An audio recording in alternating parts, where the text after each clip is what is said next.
Destination Freedom.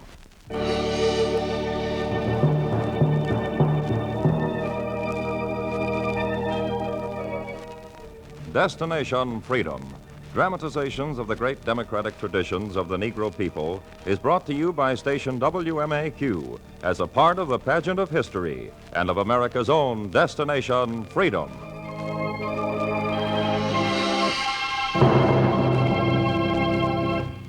Research into ring history reveals no more fabulous story of the squared circle than the true-life account of the prize fighter Henry Armstrong, the only fighter in history to hold 3 world titles at one time.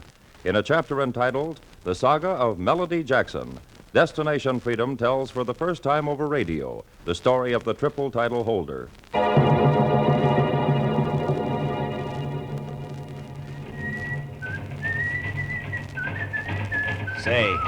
Say, what about this guy you hear whistling and punching that bag? What about this guy, huh? Suppose you was this guy. Would you do what he did? Suppose they called you the human dynamo, the buzzsaw, perpetual motion. Suppose you were built like he's built, solid like a brick. Only your eyes. The doctor said another punch in them eyes and you're blind as a mole. Suppose they told you that, huh? Would you do what he's doing? Getting ready to go back in the ring and fight again? Now that's the question I want to ask you. So just suppose you were him. Suppose you'd lived in St. Louis since 3 on Franklin Street. Had gotten out of high school with a scholarship in your hip pocket. And on your way home, stopped by a gym to watch some pugs skip rope and whip the bags, while a woman in a fine brown frame patted her feet to keep time and nodded her head when you came up. Hi, honey boy. Hi, Mamie. Say, who are you training now? Some refugees from Alabama. They want to fight heavy. I still need you, featherweight. I ain't cut out for prize fighting. Want to be a surgeon? That's right. And when your prize fighters get their eyes all cut up, send them to me. Doc Jackson will fix them up. I don't need no woman to teach me how to fight. Well, a man taught me, and I didn't complain. You go on home, and when you want to make a living, my gym will be open. All right, pep it up there, you guys. Pep it up. And suppose you grinned and you'd walk confident down Kinsey Street past Dr. Vinter's house with a pavilion and fine bay windows, and you walked on till you hit Franklin Street, crossed the railroad tracks, reached a shack with paneless windows that stared out like empty eye sockets. You were home. That you, son? You always stand there looking. Come in. Come on in before it starts to rain. Well, tell us. Say something. Did you get it? Yeah, I got it. The dean said go over to Washington University tomorrow and register. And a full scholarship. Oh, praise the Lord. Oh, Grandma, 2 other kids want them too. Ain't nothing. Now, go on away. Don't be a teasing, Henry. Let him alone. You were left alone. And that night when the gunny sack curtain was drawn and split the one-room house into 2 parts, boys sleeping on the east side, girls sleeping on the west, you slept near the door on a pallet beside Grandma. And when everybody was quiet, she said, Son? Yeah, Grandma. I reckon Pearl'd like for you to be a doctor, all right. Pearl was your mother. She left the world when you came into it.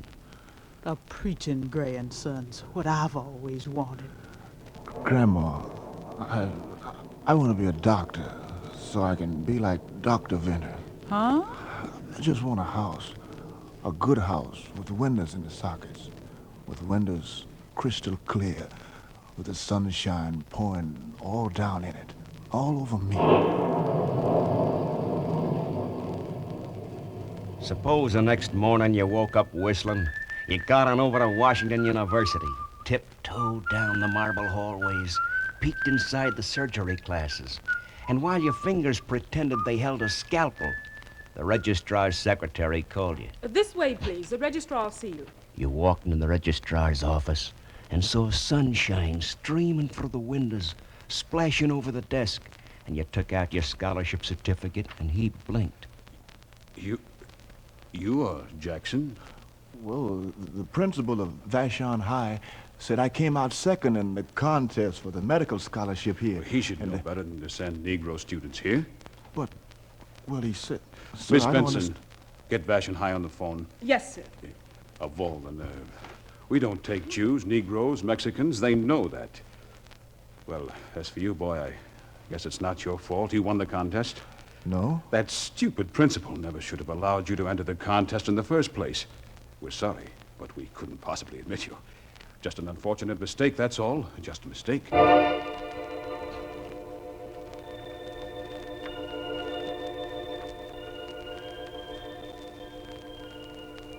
And back home, Grandma could read your mind. The Lord ain't got no color line, son. Ain't no quota for his gospel preachers. And when your old man came home tired from the packing house that night, he advised without delay. Tomorrow morning, put in your application over to Stockyards. They'll let you work until that day comes. Last hard, first fired. That day was the inevitable layoff day. Them hands is delicate, but you should be strong. Pearl didn't monopolize all of you. Do my kind of work. Make a different kind of man out of you. And the AM hit the stockyards. You hit the stockyards that AM and 300 other AMs. You turned your fury against the stock and ran up a record in the slaughterhouse and the sheep kill, pig kill. You swung hammers over the steers, butchered, scrubbed, clean, shoveled, as days melted away like minutes. And then that day came. And you picked up jobs in bowling alleys and steel mills, levee camps, iron foundries. Got on as a spike driver in a section gang on a railroad crossing, wielding a sledgehammer as if it were a golf club. Outside, your body was growing tougher and stronger, while inside you dreamed the same dreams. Okay, hold her up, hold her. You watched the train glide by, stared for a brief instant eye to eye with strangers lounging in a club car, saw one of them let a newspaper flutter out of the window. And as the foreman called for the hammers to swing again... Okay, drive her in. All right, get going there. You're holding us up, kid. You're holding us up. Just looking at this picture here. Uh-oh. Kid Chocolate done it. Huh? That's Kid Chocolate's picture. Hey, gang, lay off, lay off. Hey, come here, look here. Just got a wire from New York. Kid Chocolate of Cuba just won the championship by knocking out Al Singer. Got $75,000 for his labor. 75? Yes, sir. Holy Yeah, and it says right here in the Reliable Times that the new champ's gonna take all them cabbage leaves back home to his native Cuba. I see what you mean, boy. I don't blame him. And he's gonna buy one of them sugar cane plantations and just sit back under one of them blessed palm trees and let pure grade A fresh air. None of that secondhand stuff. I hear you talking, boy. I hear you Yeah, he's gonna talking. let it bathe every section of his beautiful body. And hereafter, he will not hit a lick, even at a snake. Unless, of course, it bites him first. Hey, what are you guys standing around dreaming about, huh? Now drive them spikes in, get to work. And you raised your hammer to drive the spikes in again. But you heard a drumming in your head of a boxing bag, and you saw the house with bay windows and sunlight streaming in. And suddenly you stopped and looked at your hands, your torso, your biceps. You made your way to Mamie's gym, began drubbing the bag to the pad of her feet. You got the body, honey boy. You do what I tell you, you'll learn how to handle it. Yeah? You sure I can be good? I only take on those I think's got the master touch. I don't fool with squares. That's enough. Now listen, honey boy. What I want you to do is stay on the bag. Get your timing straight.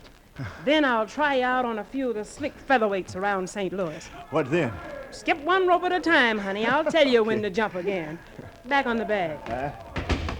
You worked the bags. Mamie showed you how to look into a man's eyes, tell what part of his body was going to try to throw at you next. She erased your weak punches, searched for a name to give you. And one day she said, You know, every time I come in the gym, you're just a punching and a whistling. I ought to name you Melody. Melody Jackson. All right, Melody. The slickers are ready. You took on the St. Louis featherweights, and all the ref could do was open his mouth and tell about it. The winner by a knockout in 16 seconds and a voice round, Melody Jackson! The winner by a knockout in 14 seconds of the first round, Melody Jackson! You stopped the St. Louis boys with your spike driver's hook and came out of the gym one day, and Mamie had a new rope to skip. Hey, what's the car for, Mamie? You and me, honey. Get in. Well, where are we going? I told your grandma and old man you were leaving for Pittsburgh today. They didn't weep. Pittsburgh? Yeah, you're the next feather champ. They don't allow no interracial bouts in St. Louis, so we're going where they do. Get in. My foot's pressing the gas.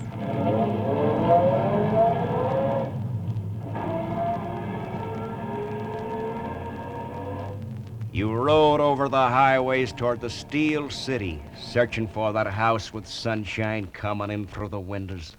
You went looking round Pittsburgh, begging for fights until you almost had to beg for bread. You got hungry. You were ready for any deal. You got in the ring with a veteran southpaw. You were pig meat for the veteran, and when the bell gave him permission, he ripped you to bits with jabs, uppercuts, hooks, crosses, slashed at your empty stomach with body blows, beat you to the canvas again and again until you heard Mamie cry out from the corner. Stay down, kid! Stay down, honey! Stay down! But you kept getting up until your blood blinded you and you were beaten down. And when your mind went blank, your body obeyed the command.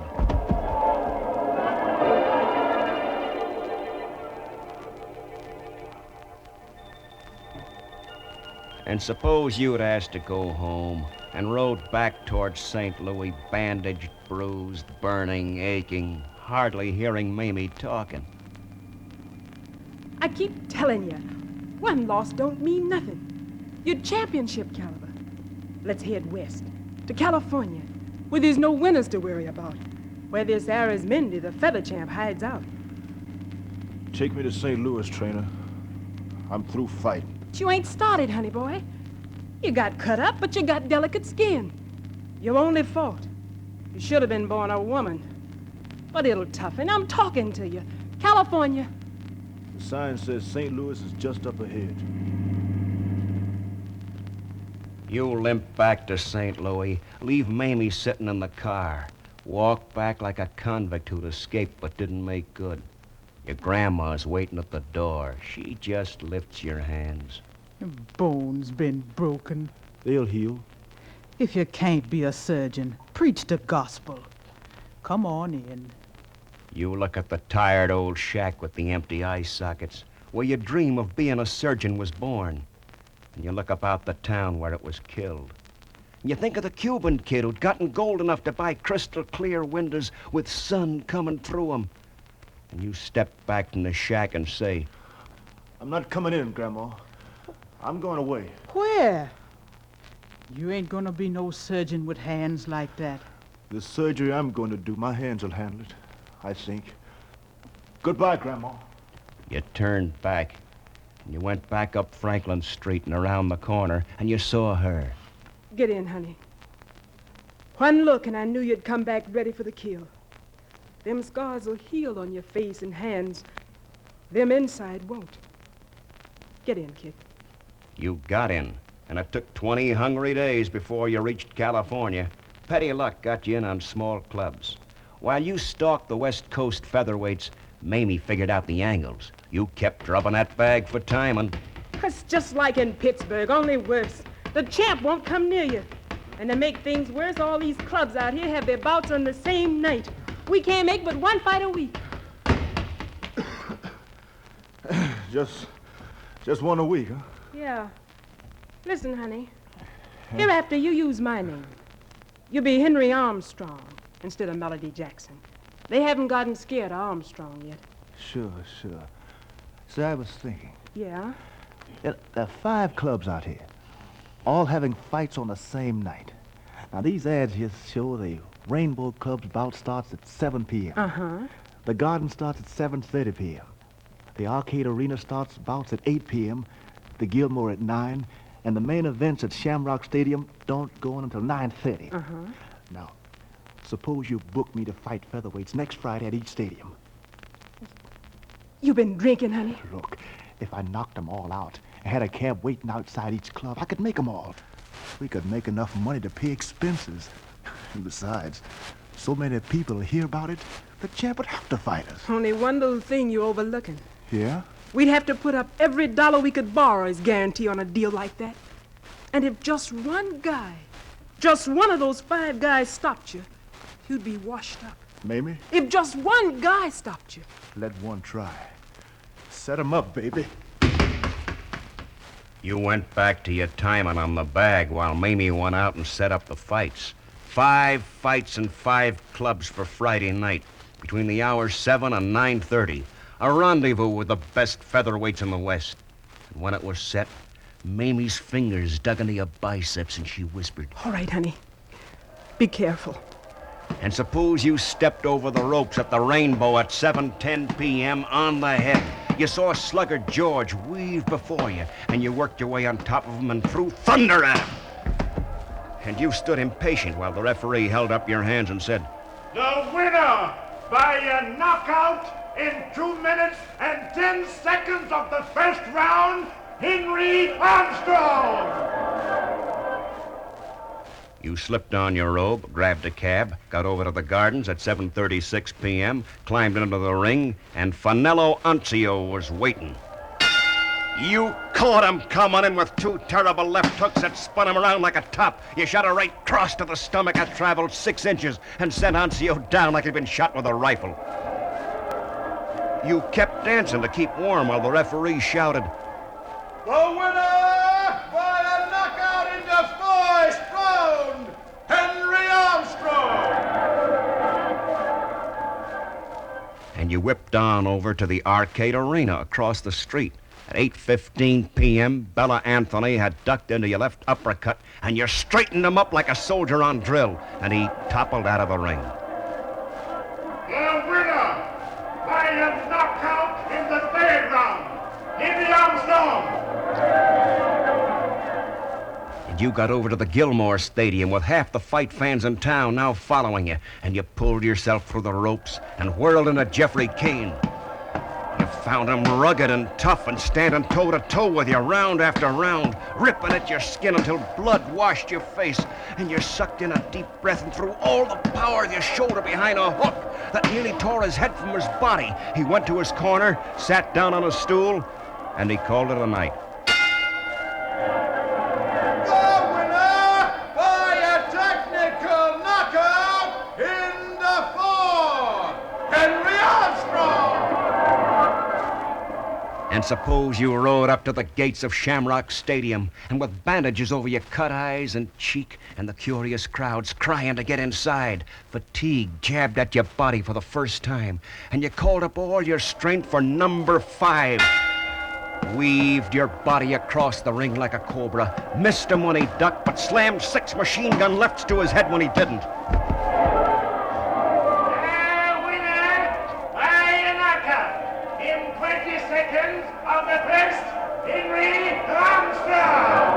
And you heard Mamie shout through the crowds. The champ's got to fight you now. He's got to. You knew he had to, because the crowd was yelling for it, and they didn't stop until next month you and baby Arizmendi came face to face in the squared circle. And 10 rounds later, the ref cried, The winner by decision, Henry Armstrong! And somehow on the whirlwind drive, you had gained something and lost something. Had gained an exotic thrill from the ecstasy of the crowd. Lost your destination. Managers and backers were now fighting over your contracts like hawks over a calf's heart. And you didn't bother to look around when somebody came into the gym and said, A friend of mine and I'd like to buy your contract, champ. Yeah? How do y'all want to buy it? Hey, we could do you a lot of good. Like what? Like getting a title fight that'd be recognized. Too bad New York won't recognize you for whipping Arizmendi. Yeah. If my friend and I take over your contract, we'll get the best manager in the country to handle you. Big Eddie Meade. Jumbo Meade, shrewdest manager in the game. Hey, who are you and this friend of yours? My name's George Rath. My partner's Al Jolson. Okay. It was okay. They sent over the new manager, Meade. He came in when the gym was going at top speed. Glad to meet you. Glad to meet you, Armstrong. Who's the woman? My trainer. Any objections, big boy? We'll see. We'll see who wins in the end. Now, I got a proposition, Armstrong. Proposition? Oh. Hey, cut out that noise back there, you guys. Say. Huh? Let them keep all the racket they want. I gotta have some noise. I don't trust no quiet situation. Yeah, that's better. I gotta have noise. I need it. Hey, Mac. Yeah? Mac's my secretary. Take 1,000 and play Noisy Boy in the 5th at Santa Anita, will you? Yeah. Yeah. Noise and horses, my weaknesses. Now, this proposition I got. Joe Louis is the big name in boxing nowadays. He steals the show. Nobody pays any attention to the little fighters. So unless a fighter in the lighter divisions can do something stupendous, gigantic, he can't get nowhere. Now, if you can win the featherweight title... Get me the match, and it's mine. And the lightweight crown and the welterweight crown. One man do that? One man in a million can. Armstrong, maybe. Scoop the field. Run up and down the boxing scale like a pianist over a keyboard. I don't like it. I like it. Good man. Good man. Hey, Mac. Yeah. Mac, put me 500 on Goodman Lee in the 5th at Pimlico. Okay. And hey, you guys back there, make some noise, huh? You make me nervous with that tombstone attitude. Noise, hey. Now, what are you thinking? Look, Jumbo. The featherweight, lightweight, welterweight divisions are the toughest in the game. If Henry tries to dominate him, he'll wear himself out. Yeah, they're the toughest, all right. In the heavyweights, you got the lumber and bulls. In the welterweight, lightweight, featherweight ranks, you get the tiger sharks. The fast little ones who can dart in and out and cut your body up to ribbons. The guy who rules the tiger sharks got to be the best boxer in the world. Got to be the best. You're being baited like a fish. I know it. But I'll bite, baby.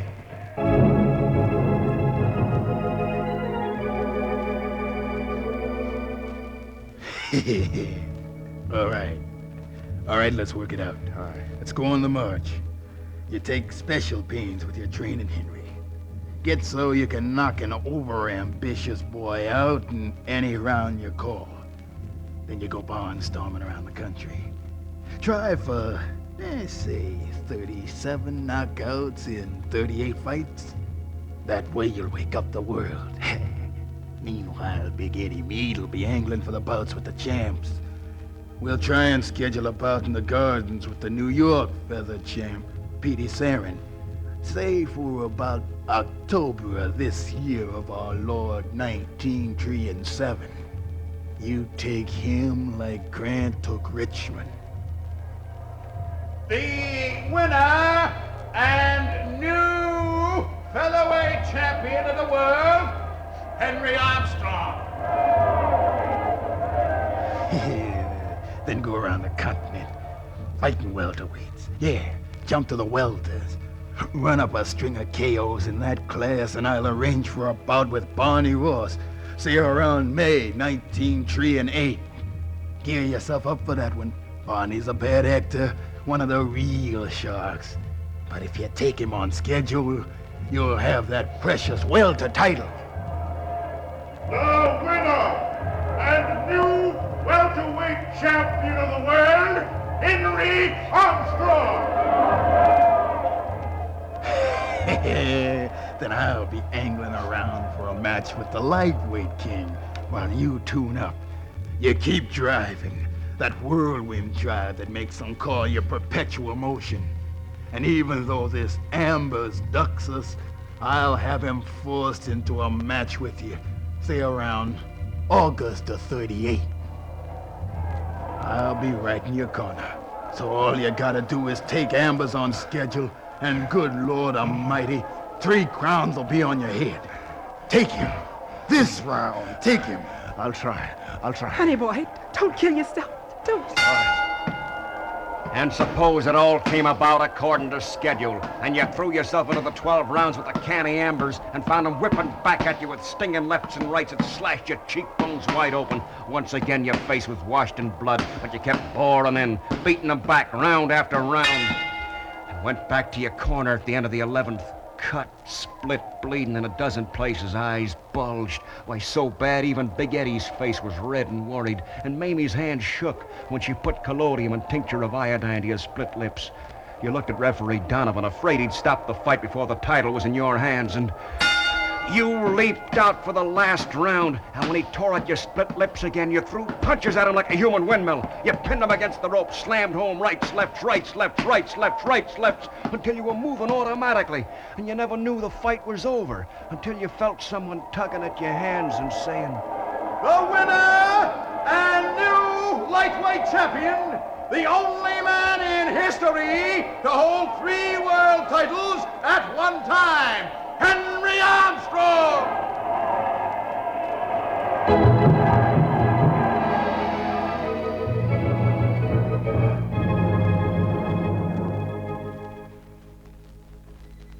And suppose you stood up there lonely for a while and realized 10 years had passed you by. Grandma's been dead and buried a long time. Fighting, it's your occupation, like surgery to surgeons. Big Eddie Meade, he's dead.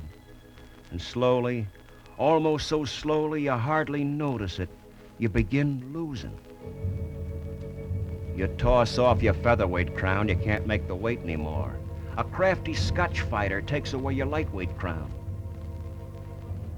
The winner and new lightweight champion, Saga. And the welter crown, that's the hardest of all to lose. They had to blast your eyes apart to get it off, to open old scars. And you went swinging down to the canvas, and the ref looked at your scars and stopped the fight. The winner by a technical knockout in the 12th round, and the new welterweight champion, Fritzy Isibe. And suppose it went on like that with the minnows and sardines snapping at the sick and weakening tiger shark, and your eyelids were cut open, sewed back, cut open, sewed back, and after a doctor told you, This is the last operation we can perform on those eyes. If you keep out of the ring, they'll hold up, I'm sure. If you go back fighting again, I can't vouch for you coming through with enough sight to see. It's up to you. You heard what they said, honey. I heard. Then what are you doing back in the gym? All the money's gone. Spent in 1,000 ways. It goes when you're on top. Then you forget why you went that way in the first place. Honey, I know what I'm doing. I can make it again. no fighter ever makes a comeback. You know that. All I know is that I set out to get a house with crystal clear windows in it. Sunshine pouring through. Eyesight's no good without that. Come on, step away from the bag, Mamie. I'm going to go through the sharks again. would you have tried it?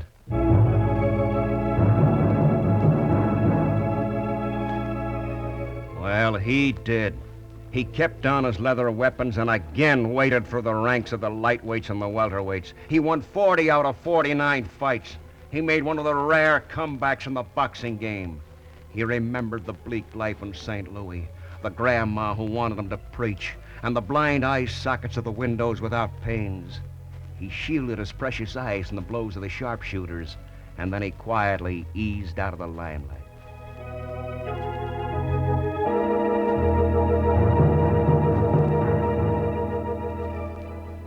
But he bought a little house with the sunshine pouring all down through the crystal clear windows.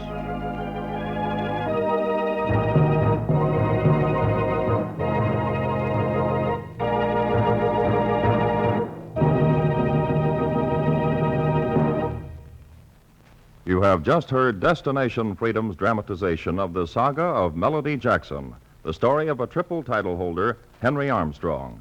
Destination Freedom is written by Richard Durham and produced under the direction of Homer Heck.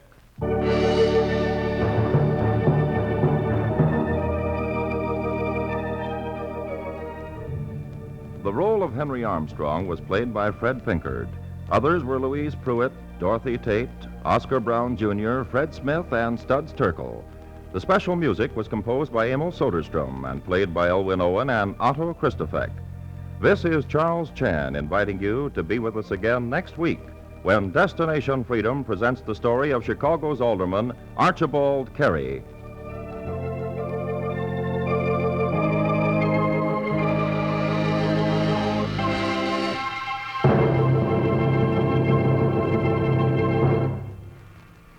This is NBC, the national broadcasting company.